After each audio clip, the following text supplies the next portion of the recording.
Ito talaga ang sinasabing daig ng madiskarte ang matalino. Ayan yung daladala ni kuya guys. Yan yung balat ng parang ginanganga. Yung parang nyog.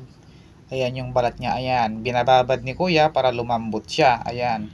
Gagawin nilang plato yan. Ayan. Binabrush-brush na ni kuya para malinis din siya. Ayan. ba? Diba? Ito talaga guys. Yung magandang negosyo. Kasi yung ganitong negosyo, wala ka ganong puhunan. Ang babayaran mo lang dito yung kuryente. Ba? Oh, ayan. Ayan, isasalang ni kuya dyan sa may machine. Ayan, pipit-pitin. Ayan. Yan yung hulmahan nila.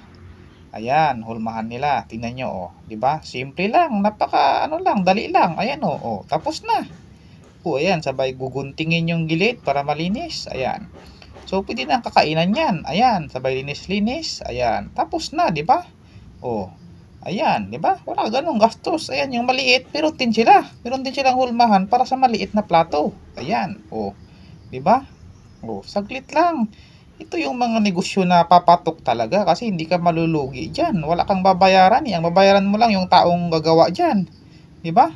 Wala kang ilalabas na malaking puhunan niya kasi balat lang ng ano yan eh. Pwede mong kukunin lang sa mga bakuran mo. Oh, ayan, 'di ba? Tapos na, ayan. Oh, ang dami nilang ano nagawa. Pwede nang ibenta yan. Oh.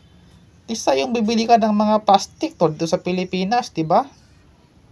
Tapos kung saan-saan tinatapon, nagiging basura. Ito kasi, kapag itatapon mo ito, magiging fertilizer lang. Kasi ano yan eh, balat lang ng kahoy yan eh, 'di ba? Ayan oh. Oh. Oh, tapos na. Pwede mo lang ibebenta yan sa ano, sa merkado. Tapos na eh. Ito talagang negosyo na maganda. Wala ka gaanong kalulugian dito. Kuryente lang ang babayaran mo diyan, 'di ba? Tapos yung mga pahinante, 'di ba? Yung mga trabahador, yun lang yung babayaran mo.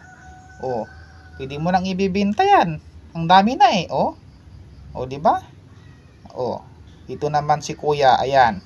Anong gagawin niya dito sa ice cream? Ayan, piniprito niya. Oh, 'di ba? Oh, ayan. Sige, tingnan natin. Ang lakas ng trip ni Kuya. Parang nakakuha ito ng good item ah. Ayan oh. Mukhang maganda-ganda yung na-score ni Kuya. Mukhang ano, good items talaga. O kalalabas lang ni Kuya sa ano, sa mental, mukhang high na high eh. Ayan oh, oh, 'di ba? Oh, tignan natin kung anong gagawin niya dito kasi nakita ko kanina parang ipiprito niya. Ayan, nag-add pa siya ng ibang recipe talaga. Talagang nag-effort pa si Kuya ha. Sige nga Kuya, tignan natin kung ano yung gagawin mo. Ayan, mikos-mikos muna si Kuya. Ayan. O sige, dahil malakas ang trip mo, sige, pagbibigyan kita. Ayan. Ayan na minimikos-mikos na ni Kuya. Ito talaga sa India, no? Ang dami nila talagang alam, 'di ba? Ang dami nilang alam na hindi pa natin nalalaman. Ayan. Ayan, minimix-mix. Ayan. O, 'di ba?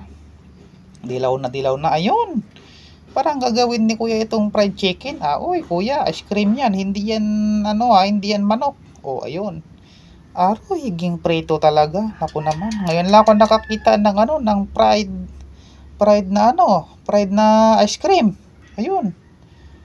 Oh, sa India lang talaga. Sa India ka lang makakita ng fried ice cream. Ayan na. Oh. Ayan, ging preto na. Talagang ano ba to si Kuya? Nagsasayang ba ito siya ng pera niya para o ano? Bakit ipiprito, 'di ba? Pwede mo namang kainin na lang. Bakit ipiprito mo pa? Hindi naman yan ginawa yung ice cream para prituhin eh, malamig yan eh. Bakit mo piprituhin yan Kuya? Anong trip mo? Oh, ayan, tingnan mo oh, 'di ba? Ang lakas talaga ng ano ni Kuya. Ang lakas ng amats niya, guys. Ayan oh, ging prito niya talaga. Talagang ayaw niya magpapigil eh. Wala tayong magagawa eh.